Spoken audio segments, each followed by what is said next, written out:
Hello నమస్తే welcome back to my YouTube channel వేసి paradise. I am Gajavelli Sai Sahiti.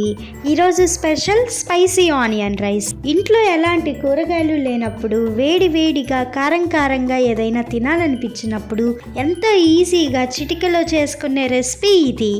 Let's begin the recipe process. First అయితే ఒక glass బియ్యంతో ఇలా పొడి పొడిగా అన్నం సిద్ధం చేసుకోవాలి. మీకు ఇష్టం ఉంటే బాస్మతి రైస్ యూస్ చేయండి, టేస్ట్ ఇంకా బాగుంటుంది.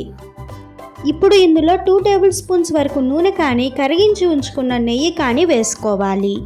నేనైతే ఇక్కడ నెయ్యి యూస్ చేశాను. తర్వాత ఇందులో మీ స్పైస్ లెవెల్స్కి తగ్గట్లుగా కారం యాడ్ చేసుకోవాలి. మీకు వెల్లుల్లి కారం అవైలబుల్లో ఉంటే అదే యాడ్ చేసుకోండి. ఇందులో మీ టేస్ట్కి తగినంత సాల్ట్, చిటికెడు పసుపు యాడ్ చేసి మొత్తం కూడా బాగా మిక్స్ చేసుకోవాలి. ప్రతి ఒక్క మెతుక్కి కూడా ఉప్పు కారం బాగా పట్టాలి.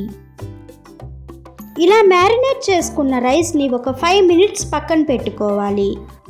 తర్వాత స్టవ్ మీద ఒక కడాయి పెట్టుకొని అందులో 1 టేబుల్ స్పూన్ నెయ్యి వేసుకొని నెయ్యి మెల్ట్ అయిన తర్వాత ఇందులో 2 లవంగాలు, 1 ఇంచు దాల్చిన చెక్క, 1 యాలుక్కాయ వేసుకొని కొంచెం ఫ్రై చేసుకోవాలి. తర్వాత ఇందులో 1 టీ స్పూన్ పచ్చిపప్పు, 1 టీ స్పూన్ జీలకర్ర వేసుకొని ఒక 50% ఫ్రై అవ్వనివ్వాలి. ఇప్పుడు ఇందులో సన్నగా పొడవుగా కట్ చేసి ఉంచుకున్న ఒక పెద్ద ఆనియన్ని యాడ్ చేసుకోవాలి. ఆనియన్స్ని ఒక 10 సెకండ్స్ అలా ఫ్రై చేసుకోవాలి.